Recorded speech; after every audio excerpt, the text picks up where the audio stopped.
drinking dog whiskey, telling white lies.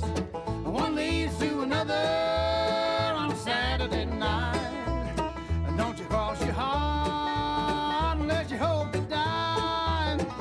Drinking dog whiskey, telling white lies. Hey, thanks again for joining us on Behind the Label. This is our Bourbon 101 series. And tonight we're talking about Char.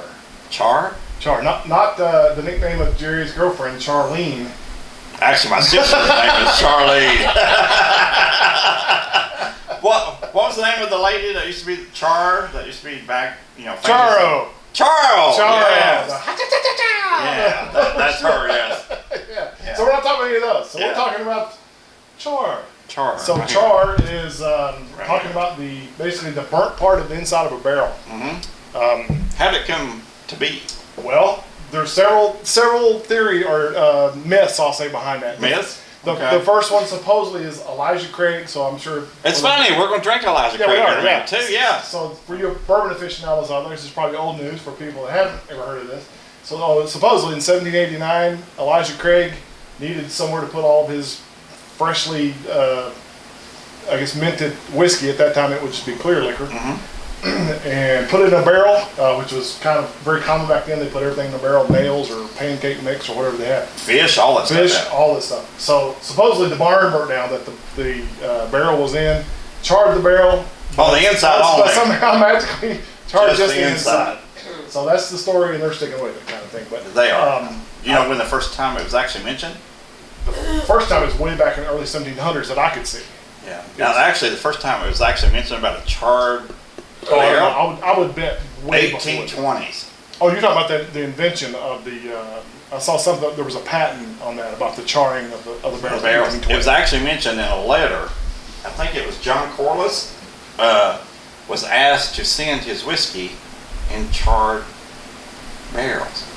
That was 1820s. There was something about an 1820 reference about Thomas Jefferson's whiskey that he had released off his papers, and someone had basically made a reference in 1820 about him having charred barrels. So you're talking about the 1790s, 1780s when Elijah Craig was doing it? Not necessarily. I would say it's even before that, because it was pretty well known in Europe. It was known in Europe. For a while back. Cognac and all of their spirits over there, they would do it in charred barrels. They would. Cognac they was knew that in France, yes. There was a lot of reasons for it. One thing was to clean the inside so you didn't get fungus growth, you didn't get bacterial growth.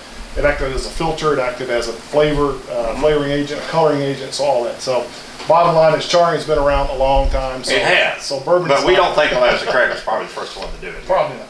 Probably not. But it's just something that when they talk about char in barrels, it's 100% of your color.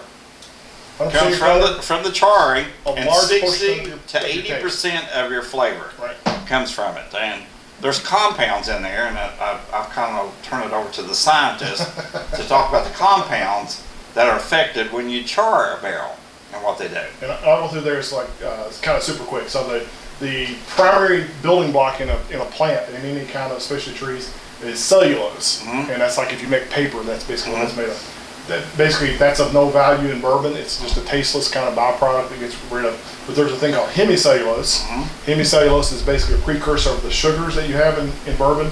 Once you reach a certain temperature, I think it's 280 some degrees, 285 degrees ish, that basically activates the hemicellulose, essentially converts it into sugars, that allows that to be charred by the flame that chars inside the barrel.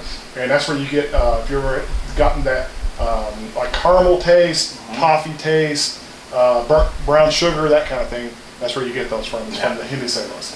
There's another compound in wood and white oak called lignin. Lignin is also heat activated.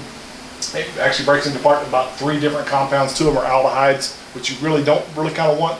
But the third one is called vanillin or vanillin. Some people call it different things. And it's essentially a vanilla flavoring. So if you like some of the bourbons, if you'll notice, have a nice vanilla flavor, kind of a vanilla spice type flavor, that's the lignin in there. Third one is tannins. You probably heard that one in red wines, especially. That's the one that gives you the kind of just feel like the pucker. The almost like you ate alum or something. Honestly, that's the one that there is some debate on different levels of that. Early on, you want to get some of the class of tannins out of the way. but most people say in the long run that the tannins are necessary for the long-term maturation of some of the bourbon. In fact, tannins actually, there's a long history of tannins in not only beverages but food production. The Native Americans actually used to eat a lot of oak acorns for basically that was their substitute, kind of like how we eat wheat.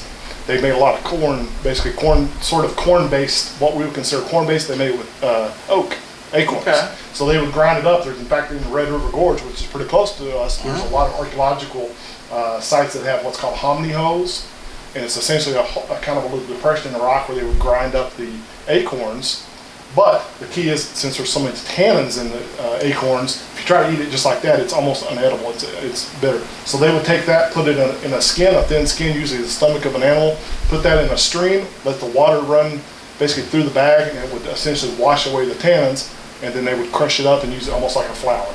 So tannins, mankind has been dealing with tanning off flavoring for quite a while. But they're necessary. But in bourbon, actually, yeah, they're actually a necessary, I wouldn't say an evil product, but a byproduct that's necessary for the maturation, so that without it, you don't get quite the finish, supposedly, as you would. Then the fourth one we'll talk about is, it kind of sounds nasty, it's oak lactones. Lactones. So like, sounds like a group from the 70s. What's a lactone? So lactones are another heat-activated compound in wood, and it's actually the compound that's responsible for the actual oaky flavor. Even if you smell kind of what we're doing now, you get the smell and the flavor, the taste, the smell. It's almost a wood. Some people describe it as a coconut or a coconut husk type smell. So those are the big ones. There's all kinds of other conjugers that come along, both from the wood and from the distilling process initially. So we'll kind of get to how the conjugers in a second, how they also get handled, how char plays a role in the mitigation of conjugers. Okay. And there's actually 4 different levels of char. Right. That most people use. There's actually more than that, but that's there's more. The most common. Most people don't use a number 1 char. What we're drinking right now is actually a number 2 char. It's from Penelope Bourbon. I've never had this, but Jerry tells me this is from New Jersey. This is an MGP product that's bottled in New Jersey. It's actually a 4 grain barrel strength, but it is a number 2 char. So I mean, you're talking about most chars are between number 2 and number 4, and with number 2, well, number 1 being the least char, number 4 being the heaviest, which equates to about, if you look at like the side of a stave. You're looking at from about 1/8 of an inch to about 1/4 of an inch char, depending on the number. Yeah, number 1 is 15 seconds. Number 2, which we have right here, is 30 seconds of direct heat, direct fire into the barrel. So. Yeah, and it's not linear, because like a number 3 is like 35 seconds, a number 4 is like 55 seconds. 55 so seconds, it's not like a direct linear thing. One thing I just want to kind of note with this, you would think, since number 2 char, you would think, it's not that heavy a char. If you look at it, it's actually a pretty robust color. It's pretty yeah, it's only 4 or 5 years old. Yeah. It's pretty dark. So, but with this one, the caveat on this one is what? It's toasted. It's toasted. It's actually finished in a toasted barrel, and toasted is a lot different than char. I mean, to be a bourbon, you have to go into a new charred oak barrel. But we have what we call places now that will finish. A lot of places finish in sauternes or different types of wine, sherry cask, port wine, but some will go and use a different staves, actually, like Maker's Mark. All it is just 10 different French seared staves. And they put these staves back in the original barrel. And they dump the next barrel into it, and they age it for a few more months. And whereas the Penelope is put in a toasted barrel.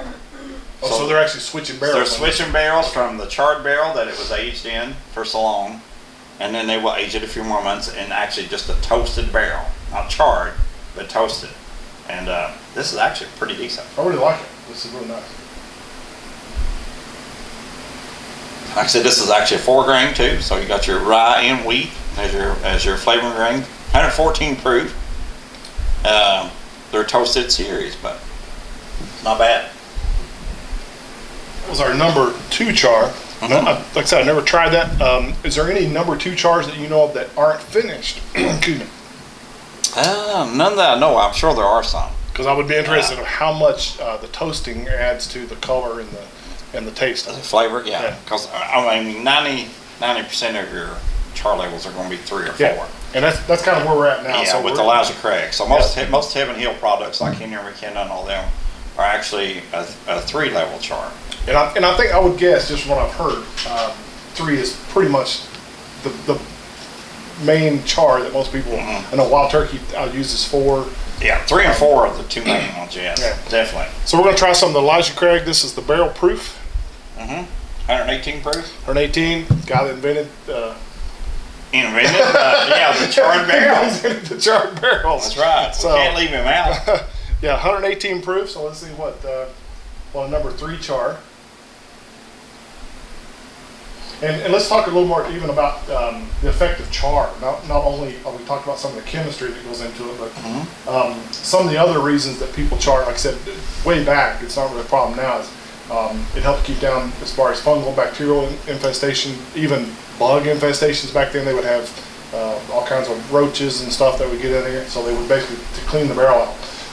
But now, one thing also that it does, and we talked about this in another episode with the Jack Daniels, is this actually acts as almost like a charcoal filter. It's a filtration, yes. So it's a filtration as the liquor moves in and out of the wood.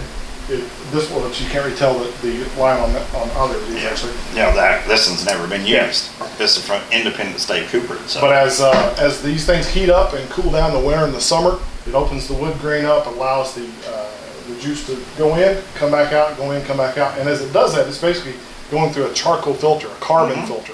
And a lot of the molecules that you don't want, which kind of falls into that conjure category, actually get their dipolar molecules, meaning that one side is a positive, one side is a negative. And so they tend to almost like static charge onto the carbon molecules, and that kind of traps them in there. So they stick. So they kind of stick, and they get stuck in the wood or in the charcoal of the char. So that's another purpose of it, is that not only does it release flavorful chemicals like the ligands and the hemicellulose, but it also traps in the poor tasting conjugers. Some of the oils get trapped in there. So it kind of has a multitude of uses. Plus, like you said, it's especially useful for color. All of your color comes from there. Of course, it goes in clear, comes out looking like like this. Like this. Like this, as you can see. And as you would imagine, the more char you have, the faster that can happen. It happens, yes. And so this is 3. Now, I know some of them, even like we're talking about, like Wilderness Trace, they have I think a number 4 char. Yeah, we'll try that here in a minute. Yeah. Yeah, and they do that as a way to not rapid aging. It's not that you're not trying to cheat. You're basically just promoting that reaction. It's easier for that to get into the wood. Yes, it sure is. So we've got Elijah Craig here. Like I said, most of Heaven Hill products are a 3 char. Yeah, it's hard to go wrong with Elijah Craig. Most all their line is pretty good. Henry McKenna. Yeah, all their good stuff. Yes. Good. So this is number 3 char.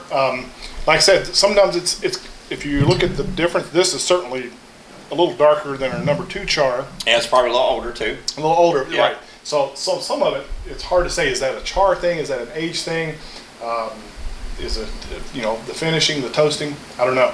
That's something that we may have to dig into a little farther as far as actual transmission of light through that bottle. I don't know. It could even be the bottle shape. Where you have ones thicker and thinner. All right. So there's number 3 char. So we will give this another taste, and then we'll go on to number 4. Number 4. So let's give number 4 char a try. So this is coming out of the Wilderness Trace bottle. Wilderness Trail. I mean, Wilderness. You can't. Wilderness Trail. You can't say trace. I probably should mix those two. Yeah, if you say trace, you got to put buffalo in front of it legally. So Wilderness Trail out of Danville. Great facility down there. If you get a chance, that's actually a pretty nice tour down there. It's a great tour. Very modern, very scientific. Yeah, I like that. With their yeast strains that they do and their lab and all that they have there. It just joined the Bourbon Trail last year in January. Great year to join, 2020 January. But when we tell people when they go down there, this is the actual visual of the bourbon boom. From somebody that's taken, making 1 or 2 barrels a day in 2016. 2 expansions later, it's making 215 barrels a day. Yeah, they're. I mean, it's crazy. So, and you know, when they go through their process, they talk about the number 4 char. So we have 2, 3. Yeah. So this number is 4. This is number 4. Yeah, so. Wild Turkey is the same way. They use the number 4 char also. So and this is their 6-year-old. This is I was thinking they have next year to come with 8-year-old. I'm excited when they. Yeah, that's their bottle and bond 6-year-old. So number 4 char, and honestly, if anybody in the bourbon industry has a legitimate reason of using number 4, I would say those guys do, because they don't seem like they do anything unless it's backed up with data and evidence.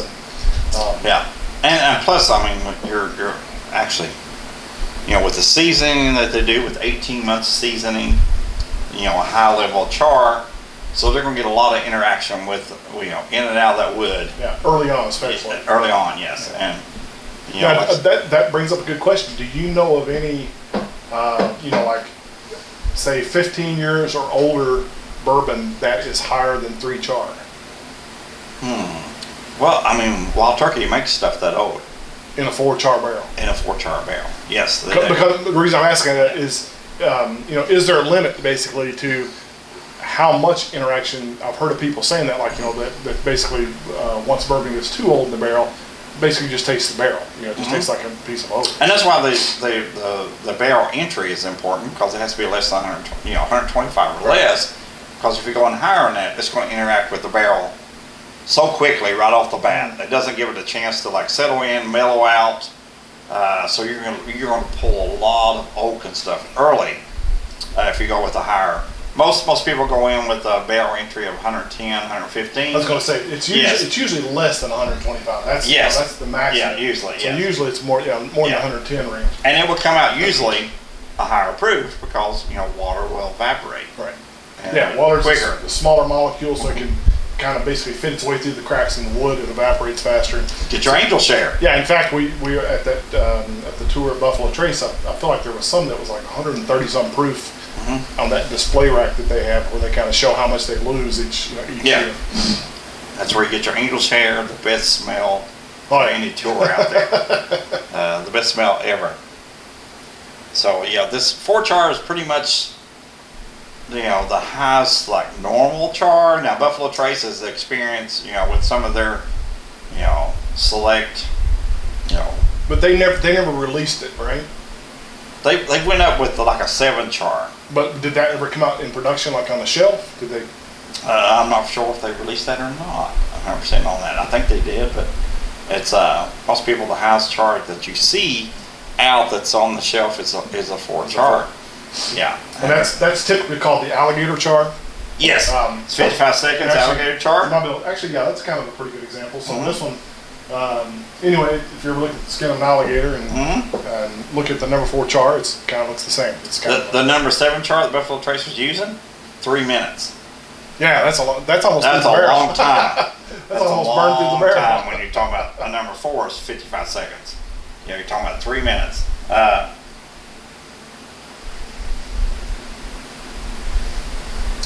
So this is very important when you're talking about 100% of the color, 60 to 80% of the flavor comes from, you know, the barrel and what char level you pick, and you know, it's kind of, I would say it's pretty important. You know, your mash bill, your char level. I would almost say this, especially from what we found out at ICS or ISC, Yeah. that it's as important, if not more important than. So the next time you're picking up your favorite bourbon, also think about, you know, what char level this thing is setting at. Most of them would tell you. I mean, sometimes it's on the bottle, most of the time it's not. It's pretty easy to find out. It is pretty easy to find out. I mean, unless you're trying to find out Buffalo Traces, they still keep theirs. Well, I think the char level. The char level actually. They actually let you know. The mash bill's a little more difficult, but because I think I sent you a list of just different char levels that most of the big distillers use. Right. And it's usually, like you said, 3 to 4 is usually kind of the go-to thing. And again, when you start throwing in things like finishing, toasted, that sort of thing, you know, that adds a whole other level onto everything. Yeah. But again, the bottom line is try different stuff, see what you like. Some people think it makes a difference. Some people say, I don't know. I don't think. A lot of people are into the toaster right now. Yeah. That's not a direct heat. That's like a radiant heat, just like your toaster. So it's a longer period of time but it's not actual fire, that it's a radiant Right. heat. So, I mean, that's a lot of them that are finished that way. With Maker's 46, it's actually Yeah, put in the I barrel. actually read one of the kind of preparation for this. I read an article that said that the toasting, because it does use radiant heat and doesn't actually produce much carbon, actually caramelizes, like we talked about, the hemicellulose, the lignins, that sort of thing actually activates more of that because it's not destroying it through the carbonization of the wood. Yeah. So supposedly you actually get more flavor from toasting than you do from like years in a barrel that's been charred. But you got to start out in a charred barrel. Yeah, charred barrel. According to the rules, you got to start out in charred barrel. But Yep. I mean, pay attention whenever you go to these distilleries and are trying their products. Pay attention to that about the char level.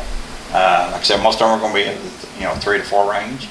It's another thing. I mean, to me, it's just as important as the yeast strain or the mash bill. Yeah, there's so many variables in bourbon. It's like the more questions you get answered, the more questions get raised. That's right.